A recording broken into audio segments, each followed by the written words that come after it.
the mace bearer, and then the Speaker, John Bercow, who's played such a prominent and, it's fair to say, controversial role in the political process of the last few years.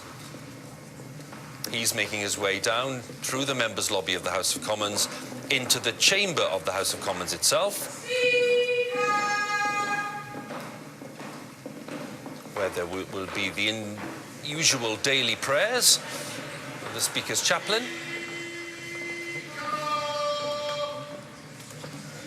And no one in any doubt that the Speaker is approaching after all of those shouts. Some members of the Commons there lining the way with officers of the parliamentary staff too. And Winston Churchill there on the left and David Lloyd George on the right, the two great Prime Ministers, flanking the entrance to the House of Commons. Mr. Speaker approaches the chair.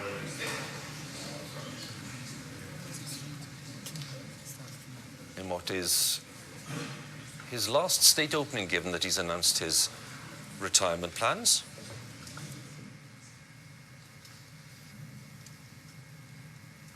Back in the Royal Gallery, we're awaiting the Queen and the Prince of Wales for the royal procession. And there we have our first sight of Black Rod, Lady Usher of the Black Rod, the first time ever in the 650-year history of the post, Sarah Clarke, and she's responsible for security and management in the House of Lords, formally taking on the duties in 2018. So it's her first Queen's speech as well, and lots of firsts today. And interestingly for Sarah Clarke, she was previously director of the championships at the All England Lawn Tennis Club, where she was responsible for the organisation of the championship. So no stranger to organising complex events. But this will be a rather different experience.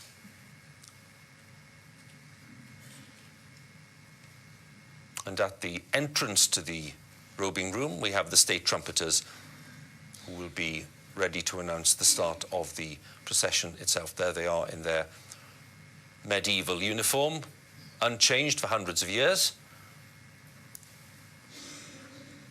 ready for the signal from the Earl Marshal and the Marquess of Cholmondeley. And this scene that we're about to enjoy is something that takes us back many centuries. It's known as a procession in state. It's a statement of the sovereign's authority. Processions through the City of London in days gone by, including the heralds and the gentlemen at arms and all of the other people who take part in these processions, and of course the symbols of the sovereign's authority, in this case the imperial state crown and the cap of maintenance and the sword of state. But the kind of procession in state that we're looking at here is unchanged in centuries. Lord Houghton there, the former Chief of Defence Staff, who is taking the sword of state in the procession today. And opposite him, we have Baroness Evans of Bowes Park, who is the leader of the House of Lords. And they are the senior peers who are performing the duty of carrying the regalia today. And as we can see, the state trumpeter sharply focused on the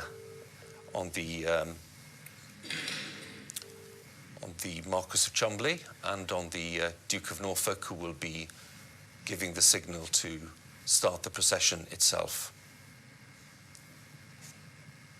The Royal Gallery, with its statues of previous monarchs in the far corner, and then the great paintings on the wall of Wellington's great victories by the artist Daniel Maclise. They dominate the Royal Gallery.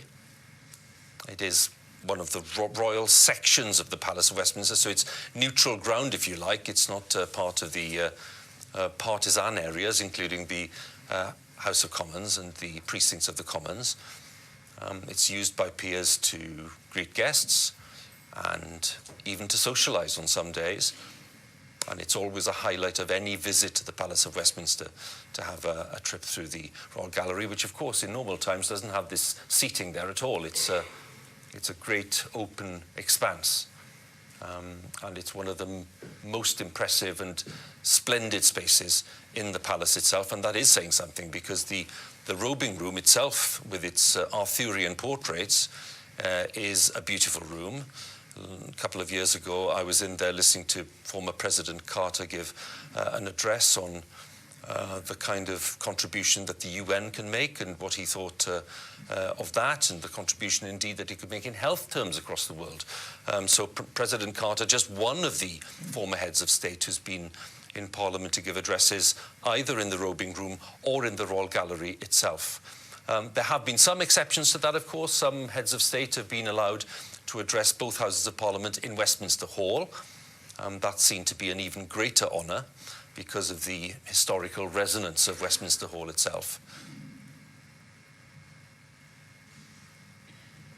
So we're within seconds, I think, of the Queen's emergence from the robing room and the fanfare by the state trumpeters to tell us that this state opening of Parliament of 2019 is to get underway.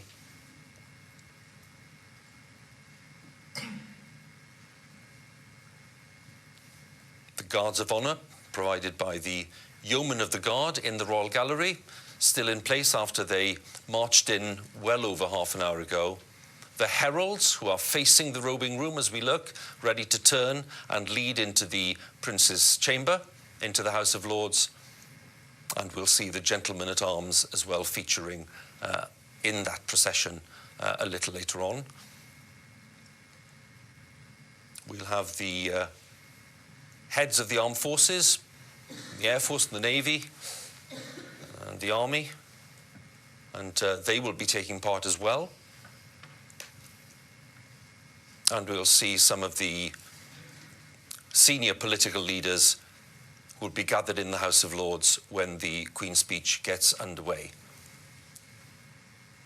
And as I say, one of the most, I suppose, dramatic and familiar sections of the day is when the Queen arrives in the House of Lords and gives the signal to summon members of the House of Commons. And that is when Black Rod, the new Black Rod, Sarah Clarke, will get her attempt to go down and savour the atmosphere, if you like, in the House of Commons and see what kind of welcome she gets when she arrives there in a few minutes' time to summon the Speaker and the Prime Minister, the Leader of the Opposition, and they will all walk together through the central lobby and up to the bar of the House of Lords, that's to say the entrance point of the House of Lords, to witness the speech itself.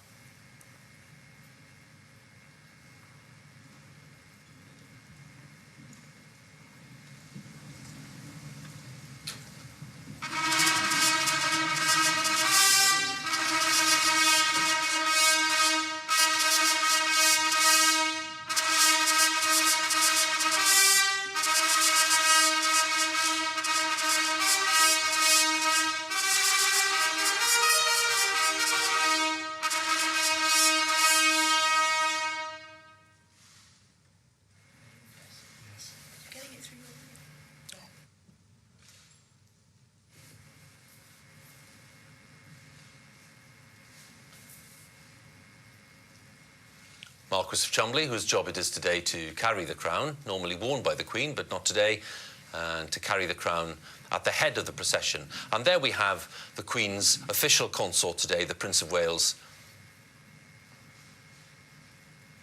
who will be 71 next month, having served almost a lifetime as heir to the throne and as Prince of Wales. The Queen was attended so many of these state openings, apart from a few over the years, but the vast majority of them. And will know exactly where every single member of the pageantry and the ceremonial is meant to be, and has a very sharp eye for the detail of the entire thing.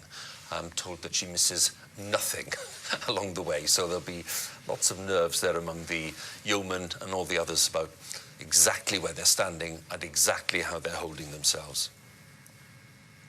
train bearers who've been specially chosen, and then, of course, we have the principal members of the procession, including the captain of the Gentlemen-at-Arms and the captain of the Yeomen of the Guard, who also feature in the procession today. And passing the Gentlemen-at-Arms who are lining the Prince's Chamber, providing a guard of honour in the Prince's Chamber, a short walk through past the statue of Queen Victoria just on the left there, past the portrait of Henry VIII and the other Tudor monarchs, and into this magnificent chamber of the House of Lords, the masterpiece of Barry and Pugin.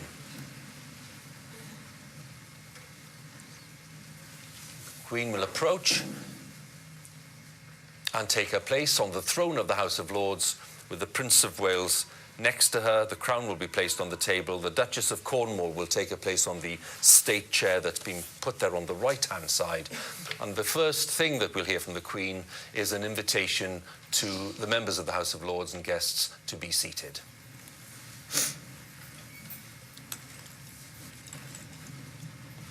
My lords, pray be seated.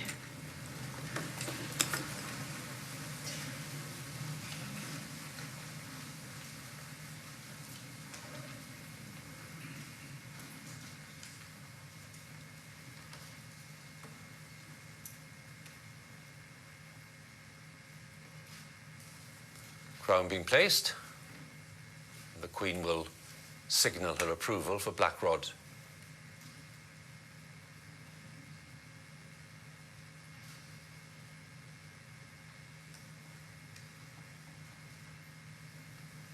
Marquis of Cholmondeley gives his signal with his stave of office, and the signal has been received by the Lady Usher of the Black Rod, Sarah Clark, in her first state opening, so a very big moment for her, taking part in one of the most famous pieces of parliamentary ceremonial that we have.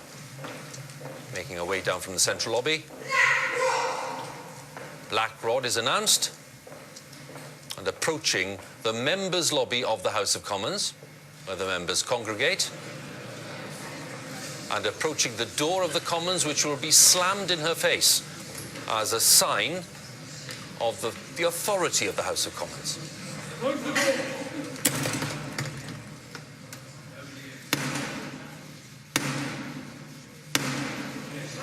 Three very firm knocks. Black Rod! And she enters. Will there be any heckling? There might be.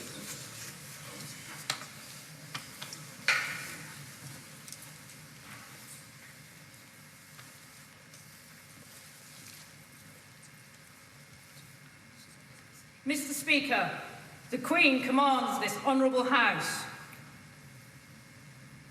to attend Her Majesty immediately in the House of Peers. No. I don't know.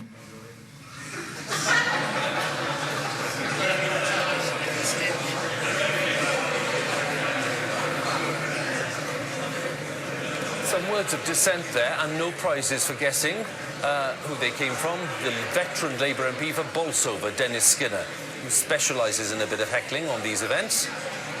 And there we have the first time Boris Johnson as Prime Minister walking with Jeremy Corbyn, the Leader of the Opposition, on this Queen's Speech Day. Ian Blackford of the SNP, Liz Savile-Roberts of Plaid Cymru, members of the Cabinet and the Labour front bench, including John McDonnell, all of them walking in, not quite in a rush, but certainly there's always a bit of jostling, I have to say, when it gets to the middle and back of the queue, because they know that unless they jostle, they won't get anywhere near the House of Lords. Nick Brown, the Chief Whip for Labour, Andrea Leadsom for the Conservatives, Sajid Javid there, the Chancellor, who says he'll be delivering a budget next month. And Laura, a bit of chatting going on. Between the Prime Minister and the Leader of the Opposition, it doesn't look like they're agreeing on very much. Boris Johnson trying to have a bit of a chinwag there, and Jeremy Corbyn, eyes firmly fixed forward. It's just occurring to me, watching them come through, they have even less in common than Jeremy Corbyn had with Theresa May. So there you have the crush, look at it. 650 MPs trying to get out of the House of Commons all at the same time. by tradition, some will stay behind in the Commons. They won't go. Michael Ellis there for the Conservatives. And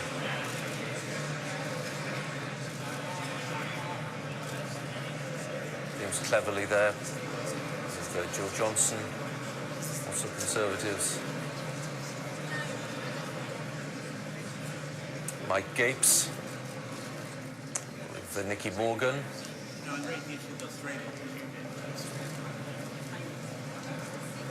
And here we are.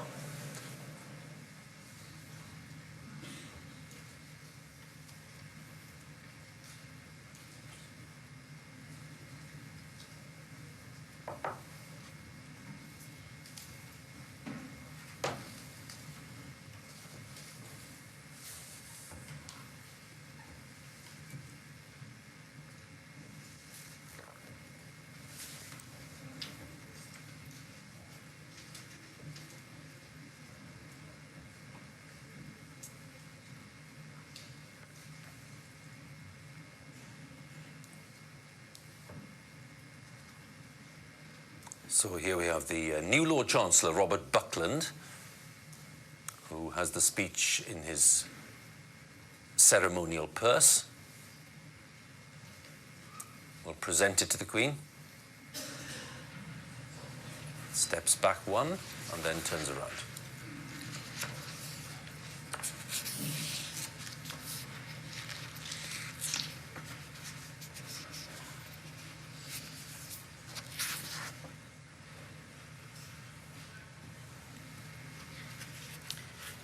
My Lords and members of the House of Commons, my government's priority has always been to secure the United Kingdom's departure from the European Union on the 31st of October. My government intends to work towards a new partnership with the European Union based on free trade and friendly cooperation.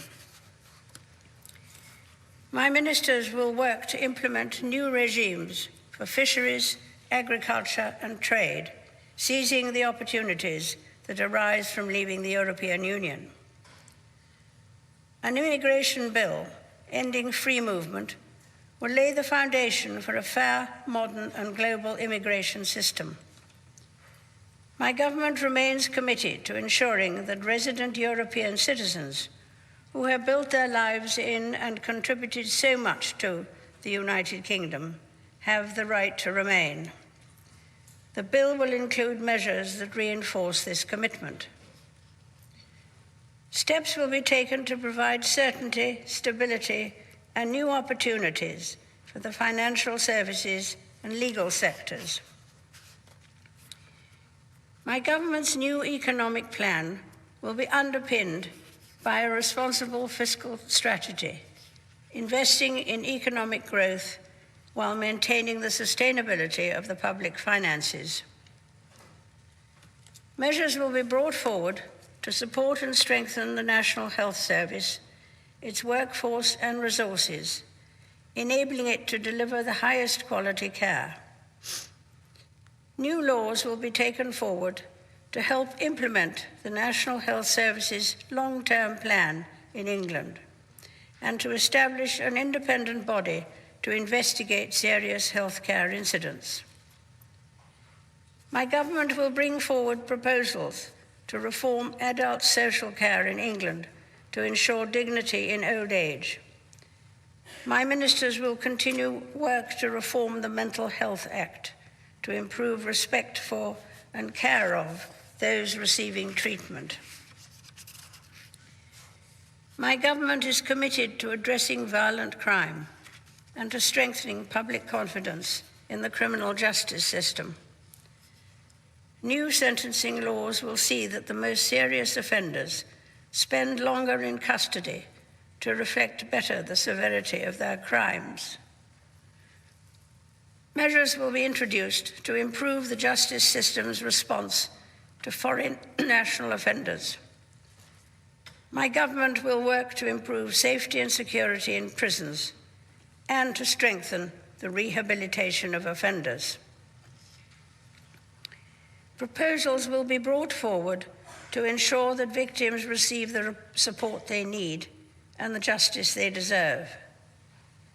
laws will be introduced to ensure that the parole system recognizes the pain to victims and their families caused by offenders refusing to disclose information relating to their crimes. A new duty will be placed on public sector bodies, ensuring they work together to address serious violence. Police officers will be provided with the protections they need to keep the population safe. They will also be awarded the power to arrest individuals who are wanted by trusted international partners. My government will bring forward measures to protect individuals, families, and their homes. Legislation will transform the approach of the justice system and other agencies to victims of domestic abuse and minimize the impact of divorce, particularly on children. My ministers will continue to develop proposals to improve internet safety and will bring forward laws to implement new building safety standards. My ministers will ensure that all young people have access to an excellent education, unlocking their full potential and preparing them for the world of work. My government will take steps to make work fairer, introducing measures that will support those working hard. To help people plan for the future, measures will be brought forward to provide simpler oversight of pension savings. To protect people's savings for later life, new laws will provide greater powers to tackle irresponsible management of private pension schemes. To ensure that the benefits of a prospering economy reach every corner of the United Kingdom, my ministers will bring forward a national infrastructure strategy. This will set out a long-term vision to improve the nation's digital, transport, and energy infrastructure. New legislation will help accelerate the delivery of fast, reliable, and secure broadband networks to millions of homes. An aviation bill will provide for the effective and efficient management of the United Kingdom's airspace. Proposals on railway reform will be brought forward. A white paper will be published to set out my government's ambitions for unleashing regional potential in England and to enable decisions that affect local people to be made at a local level. My government is committed to establishing the United Kingdom as a world leader in scientific capability and space technology.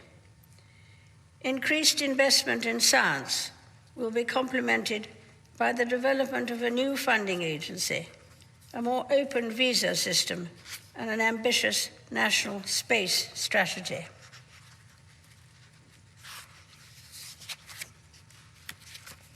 My ministers remain committed to protecting and improving the environment for future generations.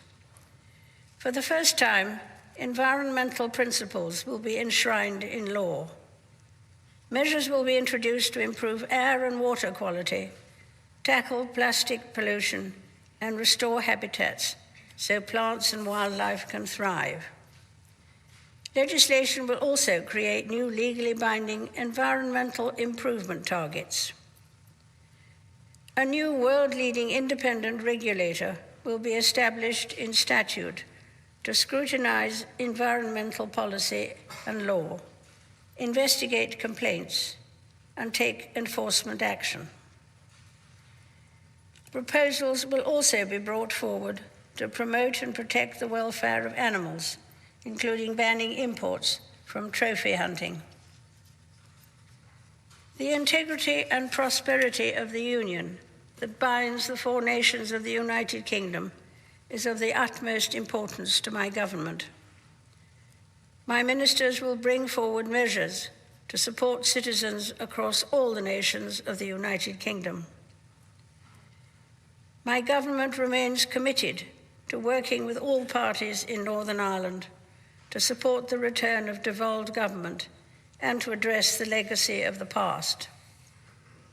My government will take steps to protect the integrity of democracy and the electoral system in the United Kingdom. My government will continue to invest in our gallant armed forces.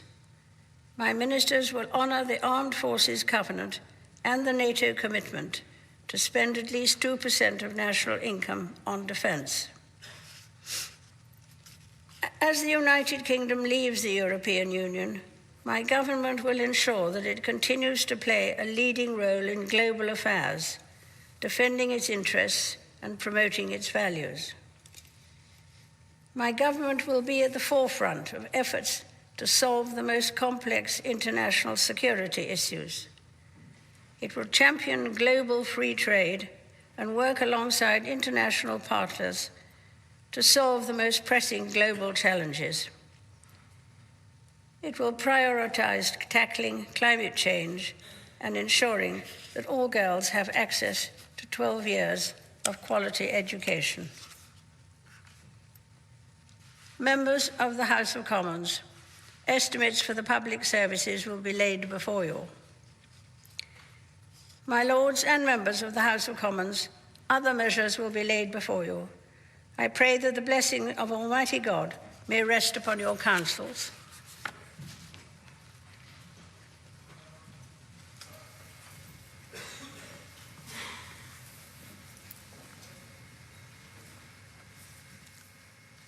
The Lord Chancellor approaches Her Majesty and takes delivery of the speech, puts it back in the official purse and makes his way back down the steps. The Queen having delivered the Queen's speech to open this new session of Parliament in 2019. The Prince of Wales looking on next to Her Majesty, and the pages of honour are now ready for the procession back to the robing room, where the Queen will prepare to leave the Palace of Westminster and return to Buckingham Palace.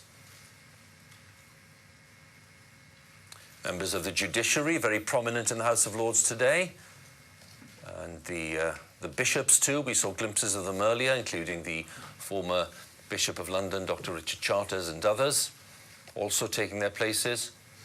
And many former government ministers from the House of Commons, of course, who have become life peers with a wealth of experience in terms of parliamentary and political affairs, who've seen many of these ceremonies in the past, and we spoke to two of them earlier, Lord Fowler, who's here today, and Dame Margaret Beckett, who is still in the House of Commons. So as the crown is being carried out, my guests are still with me here. Let's stay on the pictures, but I'll bring in my colleague Laura Kuensberg, our political editor, just for a thought there on the content of the speech that the Queen has just delivered. A very long shopping list of all the things that Boris Johnson would like to do. Some of them very much bread and butter issues, whether that's more funding for schools or trying to spend more money on the NHS, or coming up with, at long last, a new way of organising care for the elderly, which is something that successive governments have struggled to grapple with. But the unsaid reality, of course, as well as that shopping list, is that the biggest question hanging over is what Her Majesty said with great certainty at the beginning of the speech: we will be leaving the European Union at the end of this month. There's no way that anyone in this square mile can be sure that that will happen. And whether it happens and how it happens is a much bigger influence than anything that we've just heard being said. That was literally the first sentence of the speech. Indeed, because it's the government's first priority. But there is nothing at this stage that the government is setting out in legislation that will either make that less or more likely. That will all come down, first of all, to the outcome of talks this week in Brussels, and then what Parliament does with either a deal or lack of one in the next few days. And with, as these moments of history unfold in front of us, something much more unusual, at this weekend we expect Parliament to be gathering to try to make head or tail of what actually happens next. That'll be on Saturday, of course, and as you were mentioning earlier, Laura, that'll be the first Saturday sitting in nearly 40 years. The MPs are now making their way back to the House of Commons as the Queen makes her way into the robing room. And having listened to that speech, lots of them, including many backbenchers, making their way back. Diana, but there, of course, a frontbencher. Rose Hudson-Wilkins there, the Speaker's chaplain, next to the Prime Minister. And the rush back to the Commons chamber, because, of course, the debate on the Queen's speech will start in a short while. Sir Alan Duncan, the former Foreign Office Minister, we saw the former Attorney General Dominic Grieve, and here we have Mr Speaker Bercow. And just a word then, Laura, at this point about his role in all of this, because of course he's announced that he's going, but his role in this Brexit process has turned out to be very, very significant. It's been very significant and it's been very controversial. I mean, look, let's be clear about what's happened in the last few years. Both sides of the argument, both former Remainers and Leavers, have pushed the rules, let's put it that way. And many people who support Brexit have seen or suggested and felt very strongly that John Bercow has allowed the opposition parties and some Conservatives who want to try to stay in the European Union to push the rules of Parliament too far. Now, of course, many people would dispute that. I'm sure he would dispute that very strongly himself if he ever gave interviews, which he does very, very rarely. But there's no question that on all sides we've seen all sorts of conventions and precedents being broken, all sorts of fascinating, very unusual interplay between the courts and Parliament, not just under Boris Johnson, but of course when Theresa May was still in Parliament. If we go back, if we rewind a while, when she was Prime Minister, we can see her just talking to the now Transport Secretary, Grant Shapps. At that point, her government didn't even want to give Parliament a meaningful vote on how we were going to leave the European Union. That, of course, ended up in the Supreme Court, what now feels about a century ago. Yeah. It was only in January 2017, and now we are set again, not just for political clashes of epic proportion over the next few days, but it's quite likely that once again this will all end up in the courts. Yeah. Give a penny for Theresa May's thoughts today. Oh, I can imagine. Well, I can quite imagine. I mean, for her and her team, one of whom her former team is sitting with us in this residence room today. You know, they sweated blood and tears to come up with a deal with the European Union. It failed catastrophically to pass. It is possible that something not too dissimilar That's to her right. deal may well end up being put before MPs very soon. The difference, of course, people believe, which frankly is the reason why Conservatives who don't necessarily like him very much, but allowed Boris Johnson to take place in number 10, is that he, as the chief cheerleader for Brexit, would be the one who'd be able to sell that to this place. But, you know...